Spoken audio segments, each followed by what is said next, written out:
Hey guys, welcome to the FitTown Show. I'm Coach Andrew with Coach Amanda and Coach Mo, and today we're going to be talking about what a perfect week of BeachFit looks like. And it's really going to be a discussion on programming and how we see it, and give you guys a little insight into how programming works from our end, so you can kind of get a little bit more understand the why behind what you're doing each day. So Amanda, can you talk a little bit about just our process, like kind of the aerial view of like, how do we figure out what's going to come up next week? Yep, so it starts off with me kind of looking at the last couple weeks, some past workouts we've done. I put together a lovely programming of Monday through Sunday, and then I bring it to these two lovely humans here, and they help me break it down even further to make sure we meet every Tuesday. Those of you that come to BeachFit on Tuesdays, I'm sure you've seen us a bunch outside, but we come in and we go through it day by day, make sure that all the time caps are where they should be, all the stimuluses are what they should be, making sure we're not overusing any kind of movement pattern, or like, you know, maybe I doubled up a movement by accident, I just missed it. They're my second and third set of eyes to make sure that, you know, what we're giving you guys is what it's supposed to be. Yeah. So how do you get that first? So every Tuesday we're programming, or we're finalizing the whole next week's of workouts. How do you get to Tuesday? What does that process look like for you? You said you kind of look at previous weeks, like what are you looking for, and then how long does it take you to get it down? So usually it will start out with a certain workout or a certain feel that I'm looking for that week.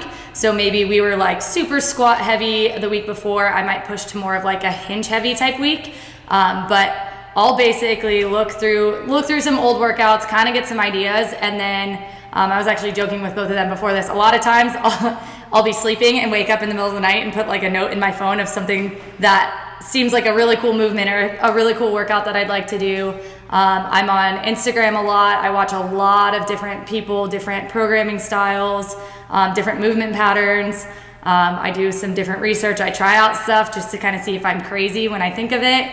And then I go through and I kind of build the week based off of what a good fit would be based on the prior week. So I wouldn't want 2 weeks to look exactly the same. So I'm going to kind of hit those opposite sides of that with different movement patterns, different stimuluses, that kind of stuff. Yeah, I remember when I was in your spot, now I'm more on the critiquing side and giving feedback and sometimes adding creative ideas, but I'd say more on like the critical side than the creative side of it.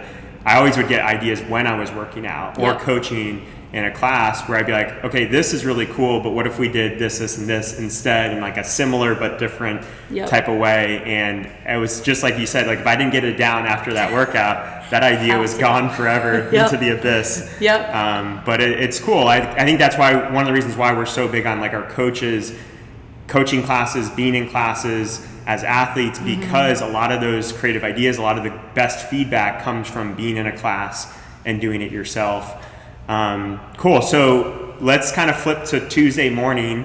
Mo's been new on the process. She's been at it here for about a month and a half now, I think.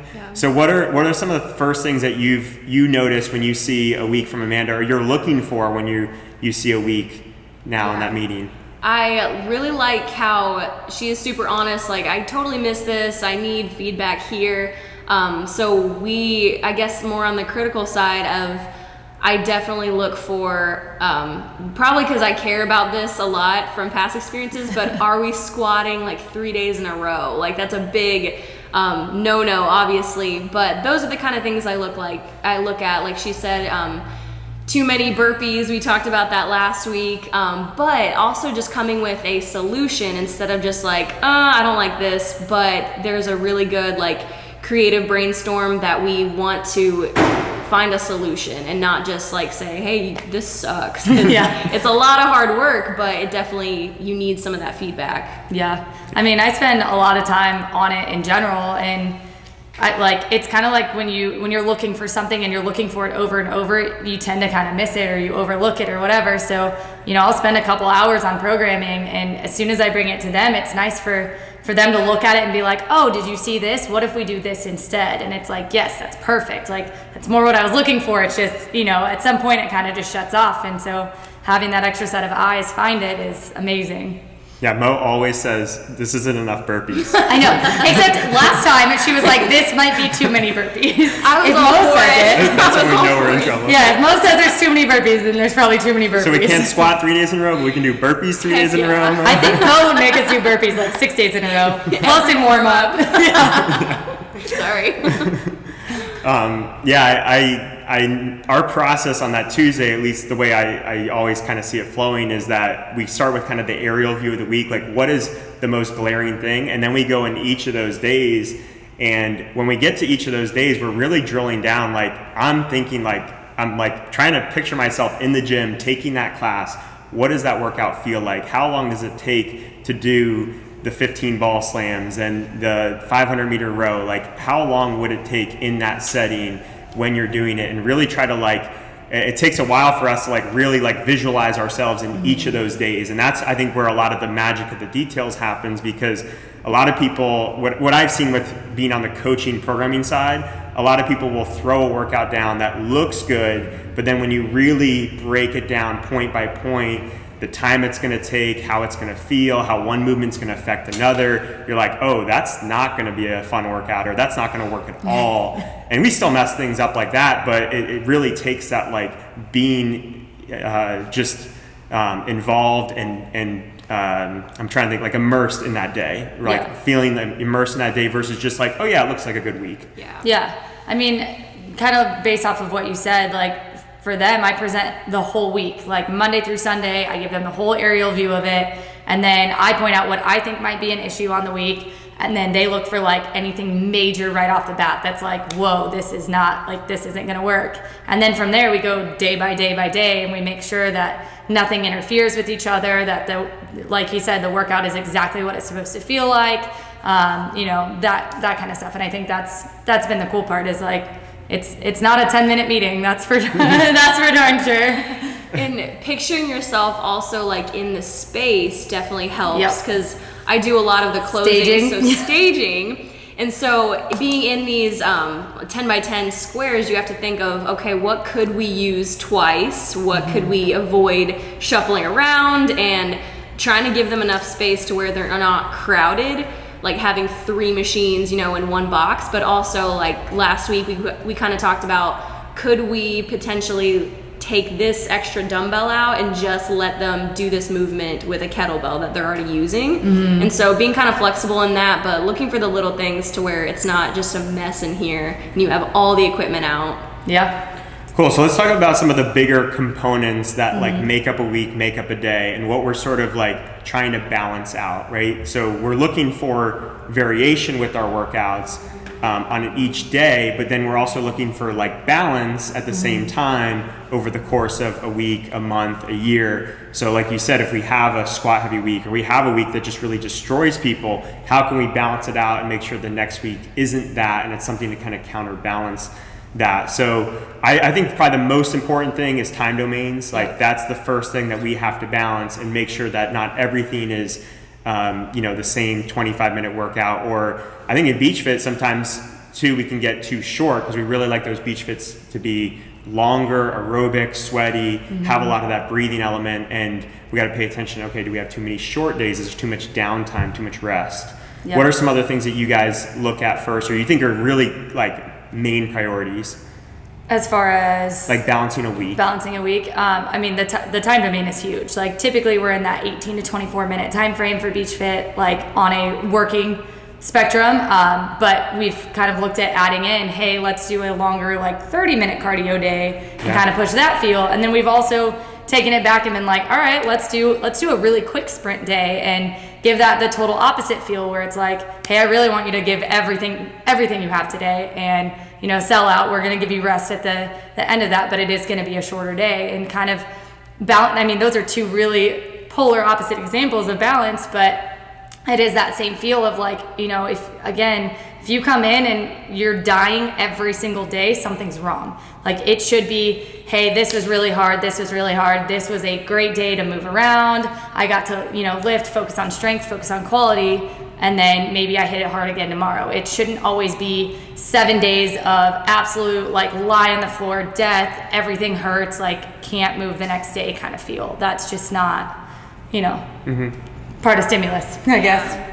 And having like that option of, okay, a random Thursday, this could be your recovery day, but if it's your first workout of the week, there are ways to make this still really challenging. So it's giving people a competitive break every other day or so, but also still making it quality. Like you said, focus on just a different stimulus, focus on strength here, and then tomorrow we'll go crazy or something. Yeah, exactly. Yeah, and you had touched on it earlier, like we don't want to squat 3 days in a row. And essentially what we're looking at there is like, what are the movement patterns that we're hitting and how much are we hitting in that? So like the key movement patterns that we look at is a squat, a hinge, an upper body push, an upper body pull, some type of core movement, some type of cardio movement. That's kind of how we basically group things. So like in our minds, even though a deadlift and a kettlebell swing are completely different movements, we would both categorize those movements as a lower body hinge movement. So like we won't not do deadlifts and kettlebell swings back to back, but we wouldn't do a high volume of deadlifts into a high volume of kettlebell swings, knowing how those movements would affect each other. So the one big difference with BeachFit versus like FTX is BeachFit tends to have more of a mix in each day. So we like to have a good full body mix. There tends to be more movements per day, so 4, 5, 6 movements a day versus like commonly in FTX, it's more of a 3 movement focus with 1 or 2 of those really being the primary focus. It's all centered around the clean today in FTX, whereas in BeachFit, it's centered around the deadlift and the bike and the push-ups. Not any one is kind of the standout movement. It's more of a balance of the 3. So that allows us to go into the next day knowing we didn't beat anything up too bad, and we could hit some kettlebell swings the next day as long as it's not going crazy on kettlebell swings the next day. Right. And definitely balancing out like that. We can press like so often, but like balancing out that upper body pull, sometimes I feel like we need that just a little bit more. And if we only had it at the beginning of the week, it's a good like replacement of burpees, okay? Yeah, I mean, you think about like, we're not saying, we don't want to squat twice in a week. We probably don't want to squat 2 days in a row, but maybe one of our squat focus is a wall ball, which is still a squat focus, and the other one was maybe some sort of like back squat or front squat, something that's a totally different style feel, where one's gonna be heavier, maybe lower volume, the other one might be lighter, it might be air squat, higher volume. So having those 2 in a week's okay. We just have to make sure that they're, far enough apart and it's not a back-to-back, like a 1,000,000 rep feeling. Yeah, another thing I pay attention to with that is bilateral versus unilateral. Is it a double leg versus a single leg? And I think we're pretty good about this with squatting especially, is like if we've had the wall ball in the week, which is a double leg bilateral squat, usually you're gonna see a step up or a lunge, something single leg or a split squat that's gonna allow us to focus on one leg or the other. Because we've noticed that's, one of the biggest areas of improvement for people is they have a weaker side, whether that's from injury, just being a righty versus a lefty. And one of the best ways to get stronger, prevent injuries, is to work on that weaker side. And that happens with those unilateral movements. Yeah, big time. Yeah. So let's talk about strength days. You guys mentioned it. How often should we expect to see in a perfect week of BeachFit some sort of strength component? I'd say 1 to 2 times a week max. Sometimes it'll be a completely separate style strength, and sometimes that strength will be built into an EMOM or built into an AMRAP, where it's, hey, yes, this is an AMRAP, but I do want you to build to a heavier style strict press. That being said, we typically don't do any kind of strength that doesn't have a tempo attached. So there's always like a 2-0x1 or a 3-0x1 tempo where it's all about control and that time under tension. So it's not a rushed strength movement or going for a 1 rep max necessarily. Usually it's some sort of rep range. It's like a 4 to 6, it's a 6 to 8, something of that nature. Yeah. I love how we've incorporated strength. I think you do a great job with that, Amanda. And I think the key word for people is when you see that word build, that's a good sign that it's a strength focus, because we have, sometimes it's a 2-part day where we're building in the first part, but sometimes it's just like an EMOM where there's one of the movements or 2 of the movements where we're saying build, and that's a good sign that it's more of a strength focused day. Another thing you could look at too is the work to rest ratio. If there's more rest built in, there's more downtime, usually that's a good sign that in order for you to, the stimulus of the day, to feel like you got a good workout, you're gonna have to challenge the weight. And I think we have a good balance with BeachFit of being a good cardio aerobic focused program, but you need the strength training. The strength training is often the missing link for a lot of people. Yeah. What about complexity in BeachFit versus FTX? How do you think about like the complexity of the movements? They're definitely simpler, I would say. Like, we're not obviously using a barbell. We have similar style movements, like our hang clean and press is similar to, you know, a barbell clean and jerk. However, it's a lot easier to teach right off the bat. It's a little bit easier to go through the movement pattern of it as well, because you're not trying to manipulate how would you even say that? Something that doesn't manipulate. Okay, Yeah. so you know, you can't bend a bar, you can't do different things, but when you go to a dumbbell, you can now kind of really go through that movement pattern and make it a little bit better. So as far as like complexity goes, like, we're not doing muscle ups, everything is a strict focus, which is really the base that you need to do any of that stuff. Yeah. Yeah, so it could be a stepping stone to more of those complex movements. Yeah. But you know, for some people it's enough complexity. They don't need any more. We have plenty of people that did CrossFit in the past, that did the more complex stuff, that really enjoy. I mean, it's hard to call everything we do in simple, because we do clean and press and D-ball cleans, and you know, even strict pull-ups have the complexity of the full body having to be engaged. But yeah, it can also be a stepping stone to those more complex movements, which are really just a combination of many simple movements in a complex movement.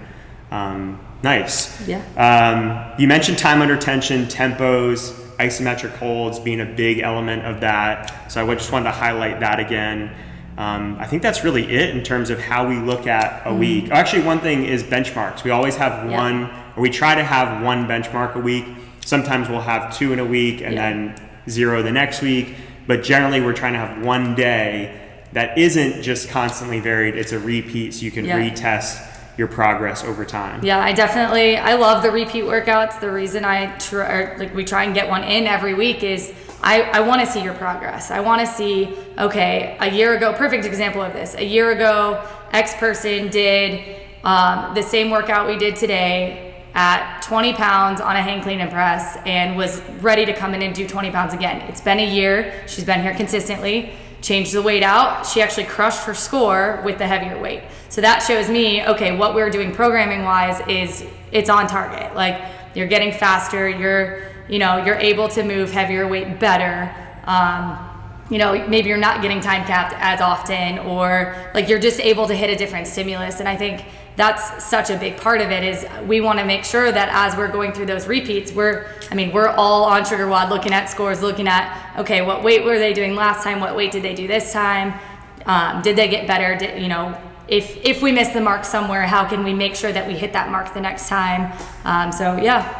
Yeah, it keeps people engaged, like, in the long-term process as well. Like, okay, I'm not just here for 3 months. I want to think of where I can be in a year, and get as many benchmarks as you can, and log everything that you can, just so that you can see I am getting fitter. Yeah, those progress reports are great.